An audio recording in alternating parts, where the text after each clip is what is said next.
Olá, turma, sejam bem-vindos. Nessa aula nós estaremos vendo com um pouco mais de profundidade a análise, monitoramento e tratamento da água. Iniciando primeiramente pela importância do monitoramento. Na aula passada eu comentei que hoje nós temos instrumentos que podem realizar esse monitoramento sem que seja necessário o envio de uma pessoa em loco, e a importância e o foco desse monitoramento por esses instrumentos está na garantia da potabilidade para o consumo, a preservação dos ecossistemas aquáticos, já que nós necessitamos da água, nós extraímos essa água, coletamos essa água desses ambientes aquáticos, então é importante que a saúde desses ambientes permaneça boa, e a adequação para diferentes usos, como para usar na indústria e na irrigação, por exemplo. Com relação aos indicadores que eu passei na aula passada de uma maneira bastante superficial, agora nós veremos quais seriam esses parâmetros, quais seriam esses indicadores. Dentro dos parâmetros inorgânicos, nós temos a dureza, a alcalinidade, a presença de cloretos e sulfatos, nitratos e fosfatos e metais pesados. Com relação à dureza, nós temos a dureza da água está relacionada à presença de cátions de cálcio e magnésio. Isso causa incrustações em tubulações. A alcalinidade representa a capacidade que aquela água tem de neutralizar ácidos, formando um sistema tampão natural. Cloretos e sulfatos em altas concentrações indicam contaminação. Nitratos e fosfatos são nutrientes que em excesso causam a eutrofização do corpus d'água, como eu mencionei na aula anterior. E metais pesados são tóxicos mesmo em baixas concentrações, e os metais pesados têm um efeito bastante danoso, que eles são bioacumulativos. A partir do momento que ele se liga com a molécula orgânica, ele não sai mais dali. E a importância da limpeza nesses corpos d'água, por exemplo, um dos exemplos é que se nós não retirarmos os metais pesados desses corpos d'água, além desses metais pesados virem com a água também, o que nós consumirmos que vier daquele corpo d'água também vai vir carregado de metal pesado. Então, se nós alimentamos de um peixe daquele rio, a gente vai estar absorvendo o metal pesado que aquele peixe absorveu durante todo o seu ciclo de vida, e a gente vai estar incorporando isso dentro do nosso sistema, o que é algo bastante tóxico. Nos parâmetros orgânicos, orgânicos aí, presença de carbono, nós temos a matéria orgânica natural, representado pelos ácidos úmicos e fúlvicos. Nós temos poluentes antropogênicos, poluentes diretamente ligados à presença humana, como pesticidas e fármacos, e subprodutos de desinfecção, como os trialometanos. E aqui do lado uma figurinha em que nós temos aí os principais indicadores de qualidade da água. Nós temos os indicadores biológicos de qualidade da água também. Dentro desses indicadores biológicos nós temos os parâmetros microbiológicos, onde analisa-se a quantidade de coliformes totais e coliformes fecais presentes naquele meio. Os coliformes fecais são os coliformes termotolerantes, esses são bastante danosos, todos eles são, mas os termotolerantes têm uma propensão a causar doenças mais sérias. Nós temos também os parâmetros de demanda de oxigênio, em que nós temos aí o DBO e o DBQ, em que o DBO representa a demanda bioquímica de oxigênio, que mede o oxigênio consumido por micro-organismos para decompor uma certa quantidade de matéria orgânica presente naquele meio, e a demanda química de oxigênio, que mede o oxigênio necessário para fazer a oxidação química de toda a matéria orgânica e inorgânica inoxidável naquele meio. A importância desses indicadores biológicos está na essenciabilidade deles para a avaliação da potabilidade da água. Nós ouvimos de novo, que os coliformes fecais podem estar presentes na água e que eles são bastante danosos. E os indicadores biológicos também eles são fortes indicadores de risco para a saúde pública. Vimos na aula anterior que existem algumas ferramentas, existem alguns métodos para avaliação da água. Eu citei a espectrofotometria, a cromatografia. Não citei na aula passada a titulação nem a eletroquímica, mas nós vamos ver aqui agora de uma maneira bastante direta. Na espectrofotometria nós temos aí os raios ultravioletas, que a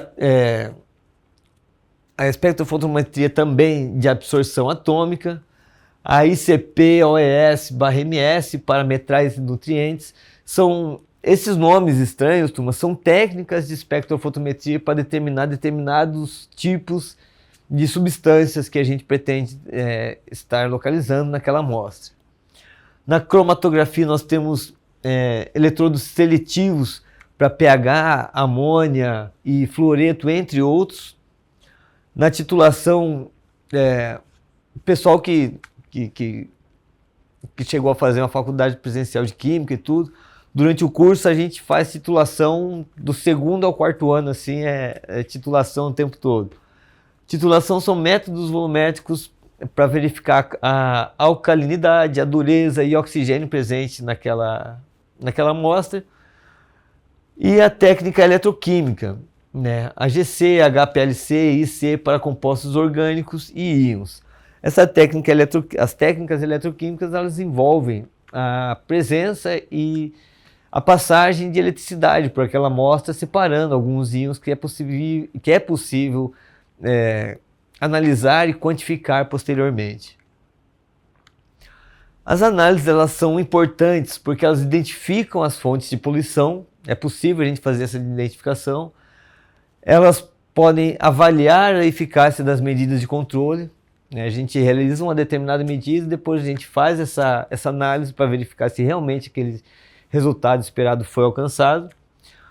Ela ajuda a colocar os nossos processos em conformidade com padrões legais e principalmente protege a saúde pública e a saúde de ecossistemas. Amostragem de preservação de amostras. Quando nós vamos realizar alguma análise em determinado corpo d'água ou em determinada área, nós precisamos de alguns cuidados na coleta e disponibilização dessa amostra para análise posterior. Quando nós vamos fazer essa amostragem, a primeira coisa que nós temos que ter em mente é ter claro o que a gente quer monitorar com aquela ação. Se é o corpo d'água, se é a quantidade coliforme, se é a dureza da água naquela região. A partir disso, nós definimos pontos de coletas, né, com localizações estratégicas, dependendo daquilo que a gente quer estar observando.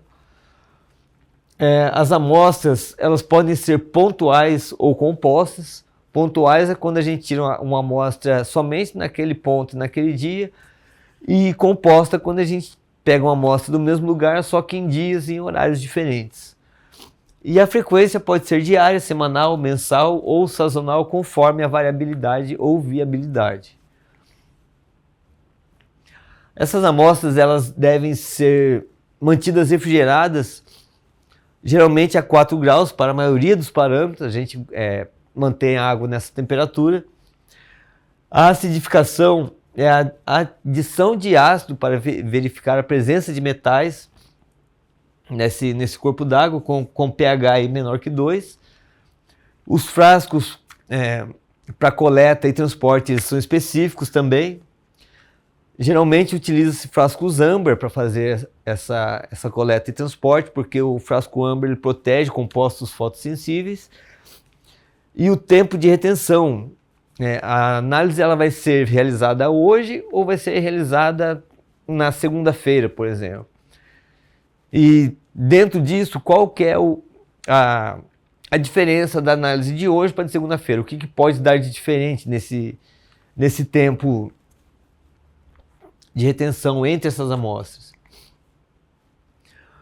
Nós temos tratamentos, nós vimos alguns tratamentos também aula passada de uma maneira bastante superficial, para água de abastecimento. Eu vou mostrar para vocês alguns processos físicos químicos. Nós temos a coagulação, a floculação e a decantação. A gente viu isso na aula passada, então não vou me aprofundar muito nisso daqui. Nós temos a filtração e a desinfecção através de filtros rápidos, onde nós temos a remoção de partículas remanescentes através de leitos de areia e cascalho. Os filtros lentos, onde a gente tem ali a formação de uma camada biológica para remoção de micro-organismos.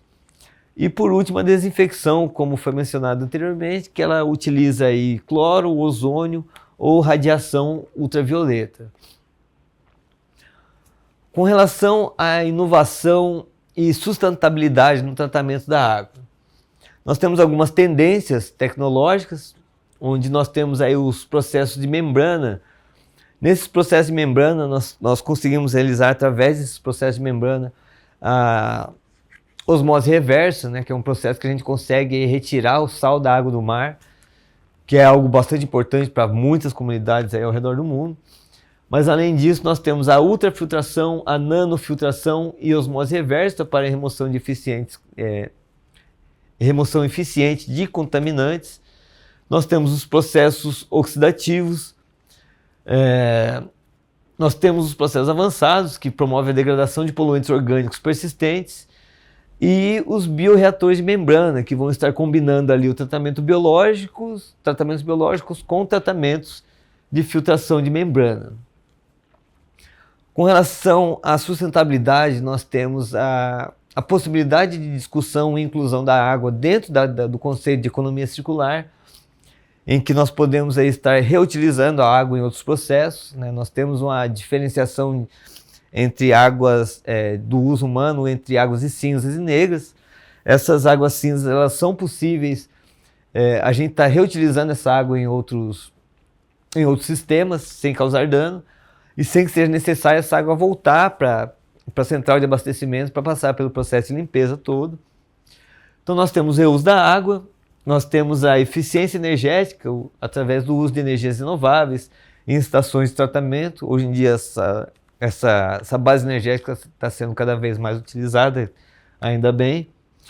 A recuperação de recursos através da extração de nutrientes e energia de efluentes.